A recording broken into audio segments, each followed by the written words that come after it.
Today's video is sponsored by Squarespace. Hi guys, welcome back to my channel. Today we're going to be diving right into my third part of my series of my favorite fonts.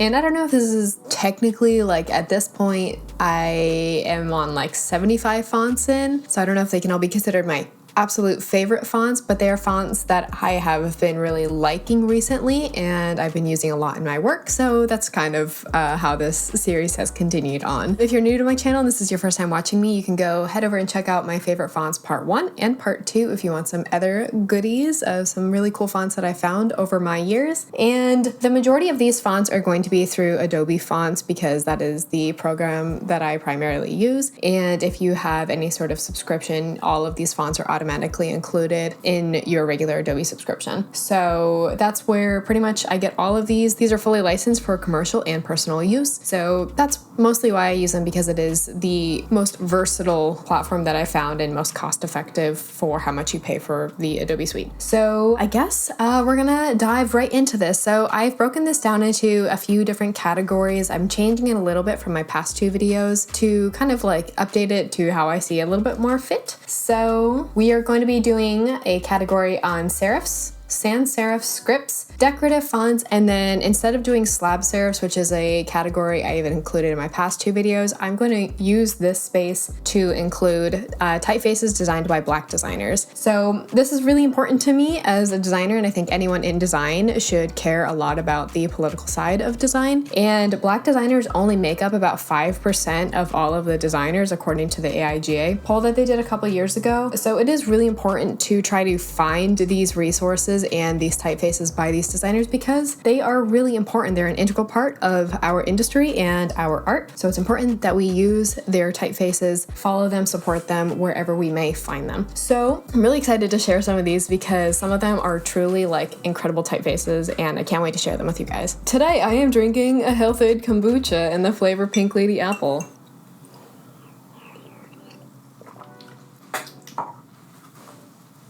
Love.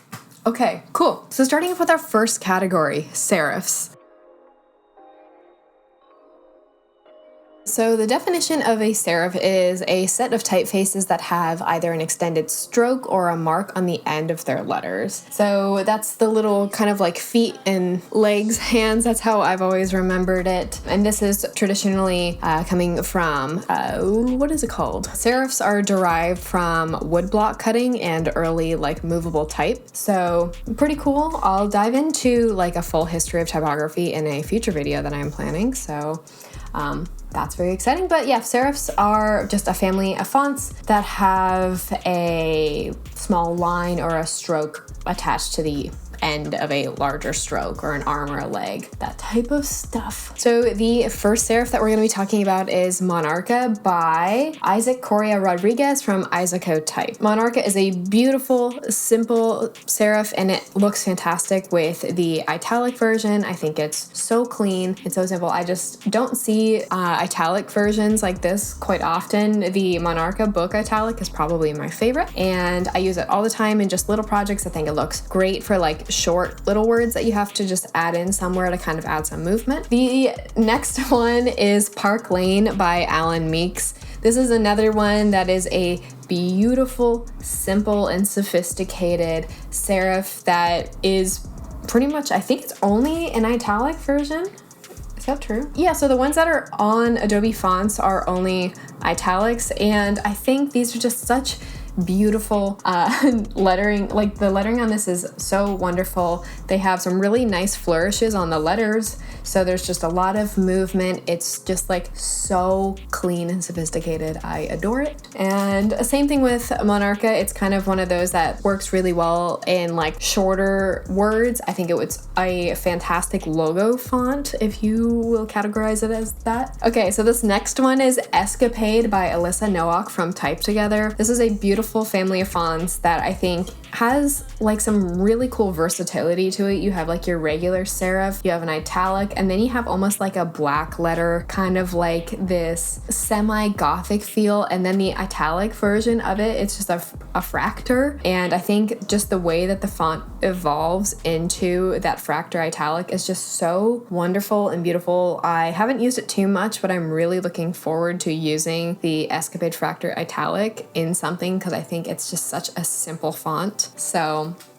love it, love it. This next one is Grad by Mark Simonson and Phil Martin from Mark Simonson Studio. This one is a classic, I think a good variable width serif because it's just a very clean, just solid serif font. I would probably use this more for like subheader and body copy because I think it reads really well in like large bodies of text. And it also has some pretty cool like ligatures and flourishes that I think are really nice. And also the italic is beautiful. I'm weak for like italic serif fonts. I think they're underrated and really pretty. Now this next one, I was torn about including it in this video because I've been semi-critical of this typeface because I think it's becoming very overused very quickly. So I'm going to give you guys an alternate for a slightly different version of it that I think is still just as good, but it's not what you see all over every shirt at Urban Outfitters right now. And that is New Spirit by Miles Newland and Ricardo Acolo from Newland Type. And this is everywhere right now. I would also compare it to like Windsor. That was a font that like I think I torrented years ago before I knew about New Spirit. And this is just everywhere. It has a wonderful vintage feel. It has that nice sloped leg on the end, which I think is really nice. I think that's why a lot of people like it because it just feels so 70s. It feels so retro. But the downside of it is everywhere right now. I see it on packaging. I see it on billboards. I see it on garment design. Just it's a little oversaturated at the moment, but rightfully so because it's a really cool typeface. Now, instead of New Spirit, I would substitute in another typeface by the same type foundry, and that is New Kansas. I would say this is a good mix of that kind of like the 70s vibe of New Spirit and also Cooper Black. I am a diehard Cooper Black fan till the day I die, and I think it's a good kind of middle ground there. You still get a little bit of that like retro funk, but it's not so ubiquitous like New Spirit is. So that's New Kansas, also from Newland Type. Go check it out. Next, we're moving on to sans serifs.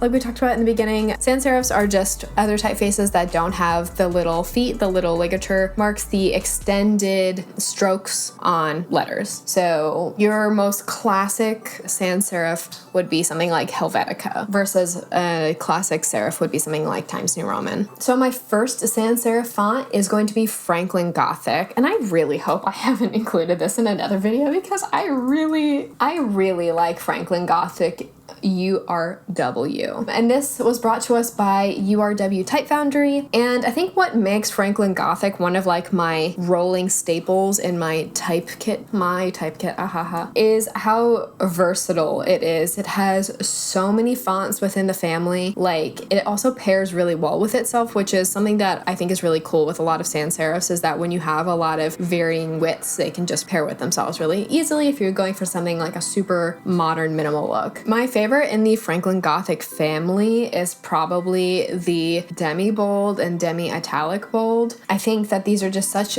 beautiful fonts. I think they'd make a really great headline piece and even maybe something for like a super simple logo. There's just something that gives me like old newspaper headlines with this one, but there's lots of other fonts in this family that are fantastic. The compressed demi bold is also fantastic. So a lot of really great things in the Franklin Gothic family, so go check them out. And next is another one that I use quite frequently, and this is Interstate by Tobias Frere Jones. So this is just the regular Interstate that I'm talking about, not Interstate Mono, which I do also really like. So if you want want to check out Interstate Mono, definitely check them out. It's just a mono width type. But like Franklin Gothic, Interstate has a ton of varieties within the font family, and this is one that I use when I'm looking for something a little bit heavier but also on the compressed side. I am big for compressed type in general. It's just like, I think probably a tying thread in a lot of my work. I used to be more on the really wide sans serif end, but I've kind of moved back over to the other direction as I'm really going through a compressed type right now, or condensed type rather. So I think like my favorite out of Interstate that I use the most frequently is either Interstate Condensed Black or Interstate Condensed Ultra Black. I love how heavy that type is, and I love just like the kerning on it is so tight anyway. Like I just love it. Interstate Regular I could kind of pass on because I think it reminds me of Din, and I have a deep aversion to the font family of Din. I don't like it. I'm sorry.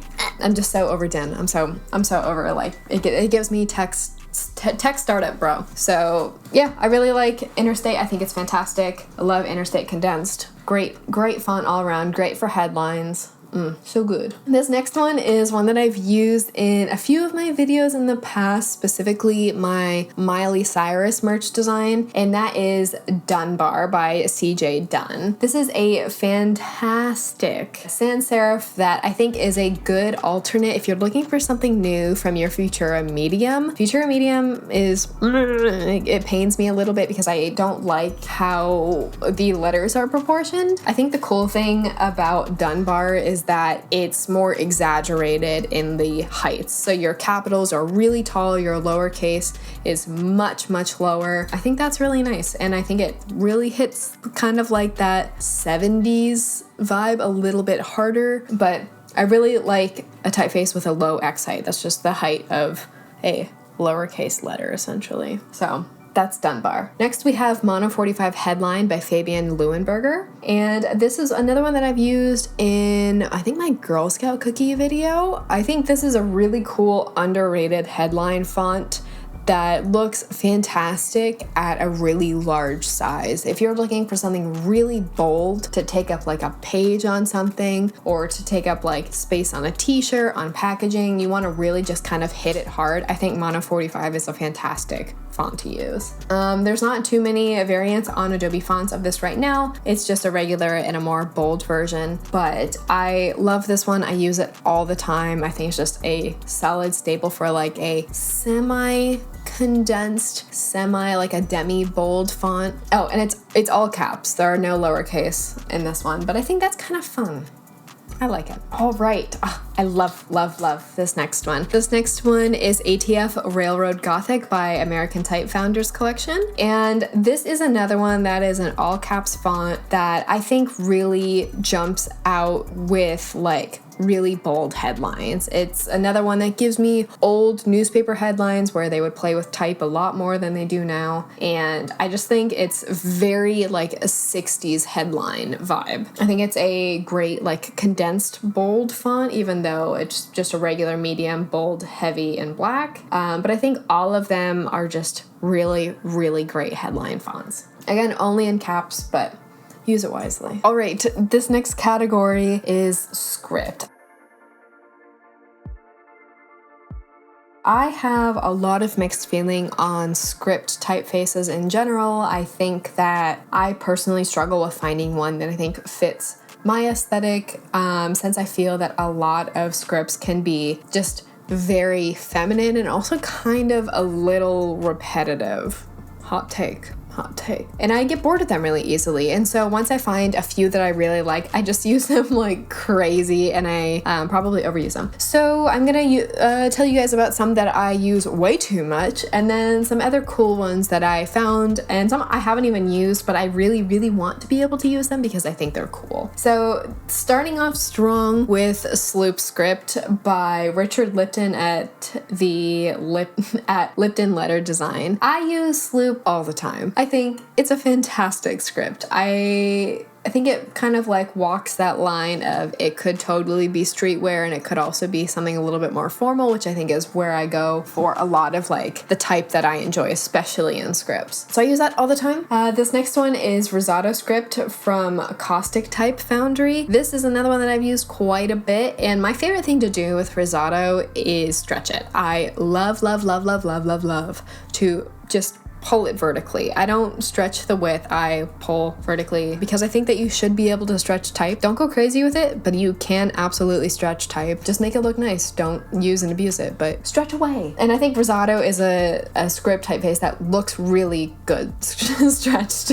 So this next one is a Dr. Sugiyama Pro Regular from the Bloomlin script collection by Alejandro Paul. I think this is an entire collection of scripts that is on Adobe Fonts that pretty much has like so many really cool scripts that I didn't discover until just a couple months ago. But my favorite one that I haven't used but I am really looking forward to using is Dr. Sugiyama, because I think it's a wonderful brush script that is a little bit out of what I typically see in a lot of brush scripts that tend to be more cursive heavy, versus Dr. Sugiyama is like a little bit more hand done, and it definitely has a kind of like groovy vibe to it, and I know you guys would like that. So, and then the other one also by Alejandro Paul in the Bloomlin script collection is Miss Packrope Regular. This is another one that has a kind of like a backward slant to it, which I think is really cool in scripts. You don't see it very often. You either see very upright or kind of like a forward italic at a 45. That's very common in a lot of scripts, but you don't see a lot of like backwards tilting scripts, if you will. I think that's really cool. It gives me like old lady handwriting, which I think is really unique. But Miss Packrope is like, I don't know, it gives me just like so much fun. I don't know how I'm gonna use this one, but I really want to, because I think it's just such a unique script in a sea of really boring scripts. Now this next one is Sweet Fancy Script by Linnea Ludquist and Mark Van Bronckhorst from MVB Fonts. And this is another one that I would say is very dainty. It is very 1950s mid-century to me. I feel like I'm in like kind of like the Jetsons here. I think this is just a beautiful, simplistic mid-century script, and I haven't used it too much, but I think there's a lot of really unique characteristics about this one, so expect to see this one quite a bit from me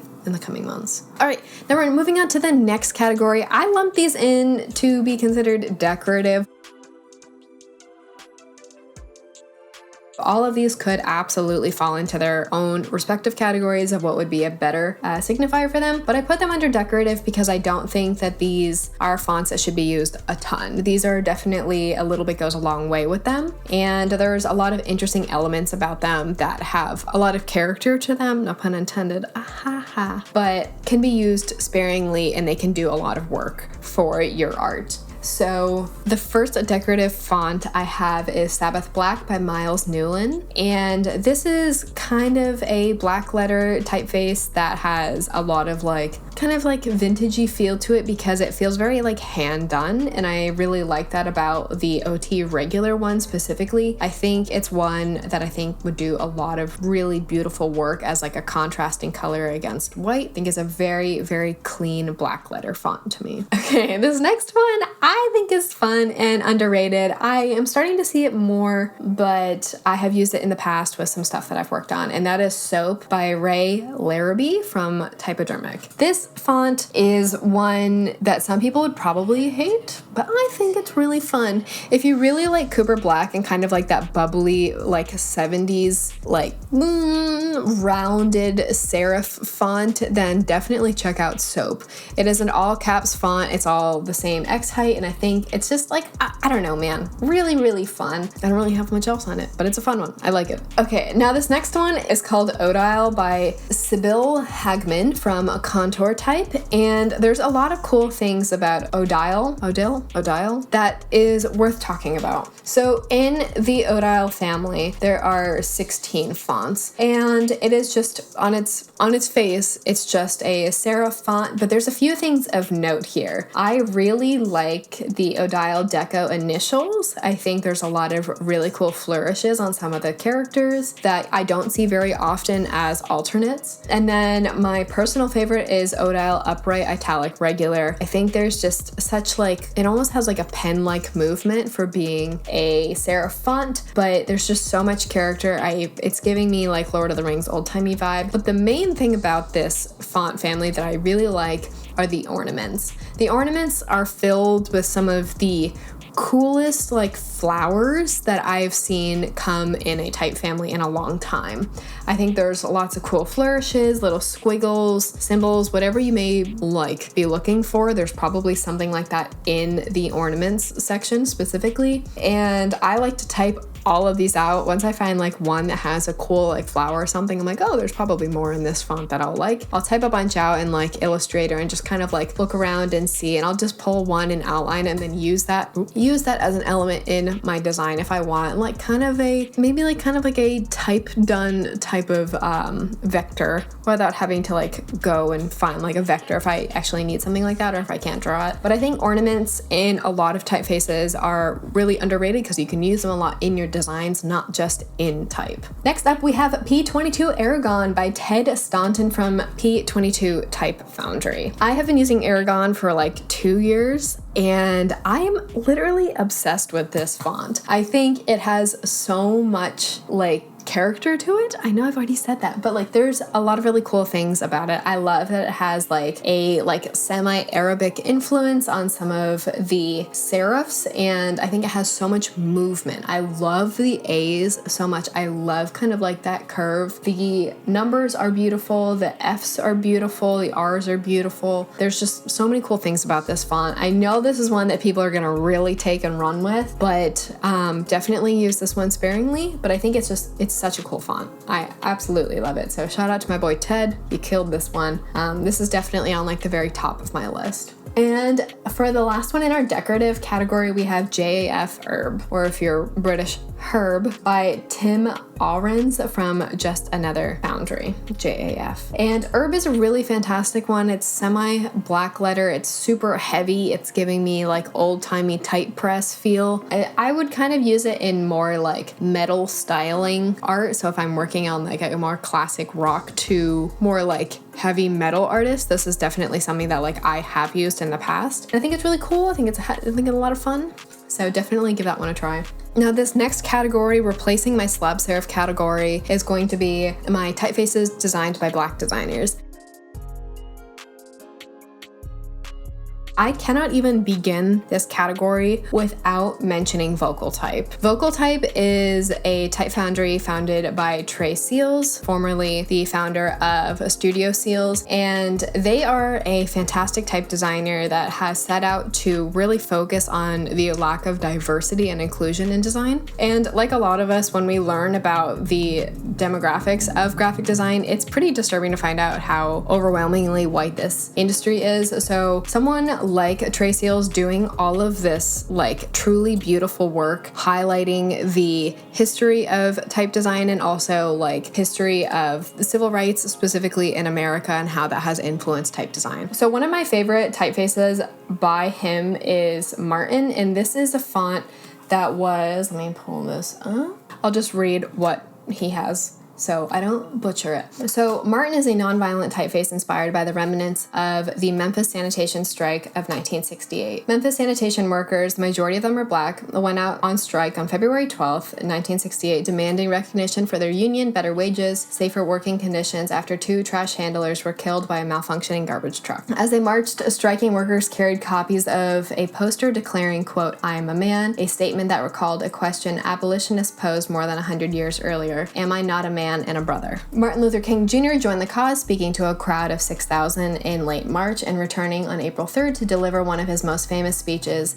"I have been to the mountaintop." King placed the strike in a larger context, declaring, quote, "The masses of people are rising up." King was assassinated at Memphis's Lorraine Motel the next night, just one day before a massive rally was planned. On April 8th, 4 days after King's assassination, his widow, Coretta Scott King, led some 20,000 marchers through the streets of Memphis, holding copies of another poster that read, "Honor King and Racism." The strike ended on April 16th, with the city agreeing to union recognition and raises. Nobody knows how the sign idea originated. Supposedly, it was a collaboration of union officials and civil rights activists. About 400 posters were printed in a church print shop. So, when I think of really effective protest art, I definitely think of these signs specifically in the American Civil Rights Movement.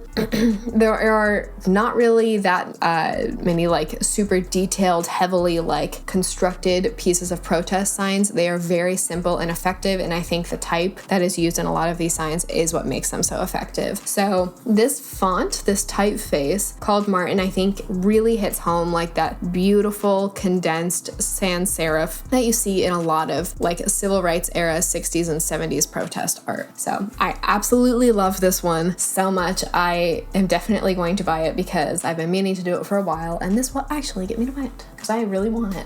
The next typeface I'm going to talk about is also under vocal type, and it is called Marsha. Marsha is a semi-bold sans serif typeface. So on vocal type, they have it listed as the 1960s and preceding decades were not welcoming times for lesbian, gay, bisexual, and transgender Americans. For instance, the solicitation of same-sex relations were illegal in New York City. For such reasons, LGBT individuals flocked to gay bars and clubs, places of refuge where they could express themselves openly and socialize without worry. The Stonewall Inn, often shortened to Stonewall, is a gay bar and recreational tavern in the Greenwich Village neighborhood of Lower Manhattan, New York City, and the site of the Stonewall Riots in 1969, which is widely considered to be the single most important event leading to the gay liberation movement and the modern fight for LGBT rights in the United States. This typeface was inspired by the vertical sign that hung outside of Stonewall and was named after Marsha P. Johnson. Marsha was an African-American transgender woman from New Jersey whose activism in the 1960s and 70s made her one of the most prominent figures of the Stonewall Uprising in 1969. At this time, being gay was classified as a mental illness in the United States. Gay people were regularly threatened and beaten by police and were shunned by many in society. Marsha was a self-declared drag queen and said the P in her name stood for "pay it no mind," a phrase that she used when people commented negatively on her appearance or life choices. So another absolutely beautiful typeface. Definitely go check out all of the other typefaces from vocal type. There are so many like insanely beautiful ones, and I have so much respect for Trey Seals for putting this project together. Truly some beautiful art. So I will leave a link to vocal type in the description box below so you can go support them. All right, so this next one is Format 1452 by Frank Adebier. So I am pulling this from Serifs.com. In 2010, writer and type enthusiast Frank Adebier founded Velvetyne, a foundry that designs and distributes open source typefaces, creating a digital space that encourages collaborative experimentation with an anti-capitalist flavor. You know how I feel about that. Delightful. In the last decade, the foundry's reach and influence has grown, garnering attention with some of its more popular offerings, including the brutalist serif Blue by Jean-Baptiste Morisot and the calligraphic Pillow Lava by Anton Moglia and Jeremy Landis. Adebier's own Format 1452 is a modular sans serif based off of the solid DIN 1451, but with certain characters bestowing the font a geometric flair. In the eye-catching uppercase R, for example, the tail diagonally extends to the full height of the letter, cutting across the counter, which I absolutely love. I definitely see this as a beautiful headline font. It's giving me energy like my Mono 45, and I cannot wait to check out more of their work. I will link also all of their information and access to their typefaces down in the description box as well. So this next one comes from Akofa type, and it is called Cabeza Grossa. I don't even know exactly like how to describe this beautiful typeface. It's giving me all of the best feelings of some of the really cool type that you'd see in the Jetsons. It's really like like super modern, futuristic. I'm definitely getting like Afrofuturism from this one, and I will just read what they have as their little blurb on the Akofa Market site. And it's funny because like it literally says this in the description. We know you've seen something like it from the past, but we assure you this is not a retro revival, but a reintroduction.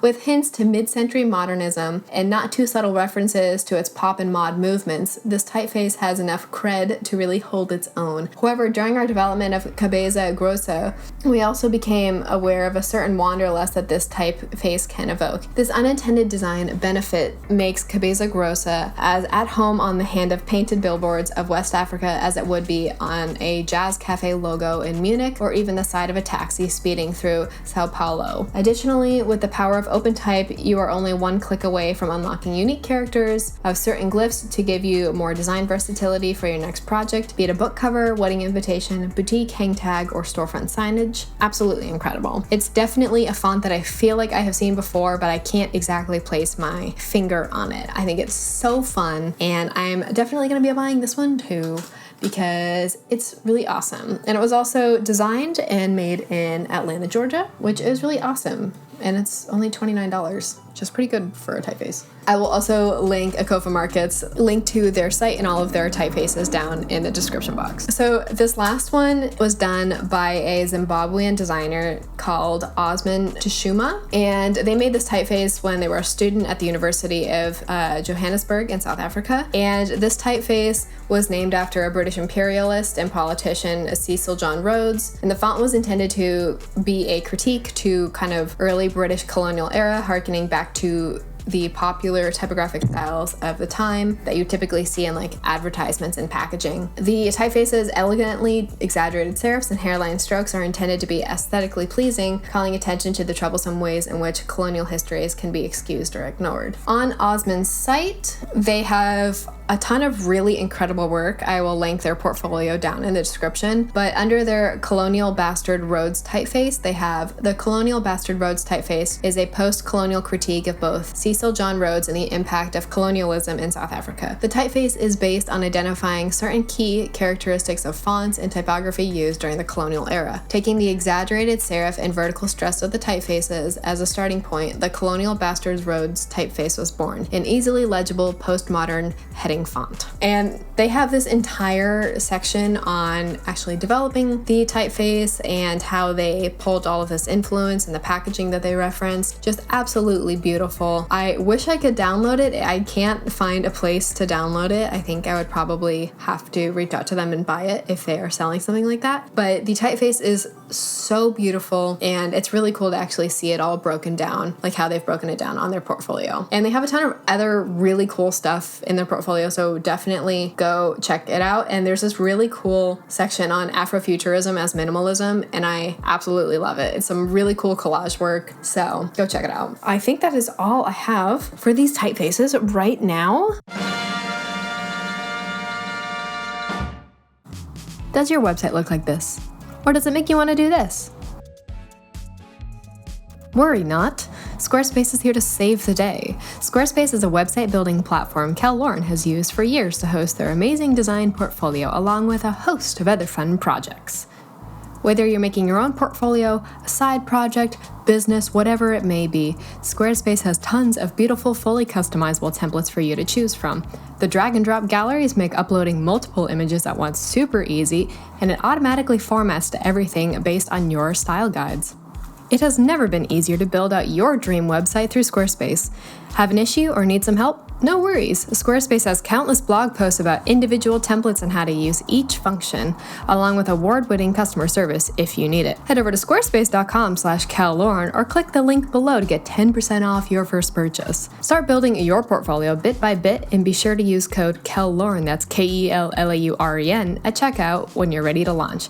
Thanks to Squarespace for sponsoring this video. I believe that is all. I will link all of the links that I talked about specifically for the black type designers in the description box below, so you can go support them, check them out, follow their work, and check out their portfolios if you'd like. And all of the other fonts that I mentioned can all be found through Adobe Fonts. So I will also leave a list of all of the fonts broken down in the description box if you want to go double check all of those. And that is all I have for my favorite fonts part 3. Let me know which font was your favorite, which font you think will be the next big trend for the year, because last year I mentioned some of my favorite fonts, or the year before that, and they really took off. So let me know which one you think will be the big one for this year. If I had to guess, I mean, I really think that New Spirit is already kind of taking over this year. It's definitely everywhere. And I think other than that, I would probably guess something along the Park Lane type, that really clean serif italic font. But I don't know. Let me know what you guys think. Tell me which one was your favorite and which one you think will be maybe the big one for this year. Maybe it'll be soap. That would be awesome if it was soap. I don't know. But thank you so much for watching, and thank you so much for subscribing to my channel. You guys are truly awesome. And be sure to stick around. I have a ton of really exciting content coming in the near future. So make sure you are subscribed and have the notification bell on so you don't miss out on any of my videos. Anyway, that is all. I will see you guys in my next video. Bye.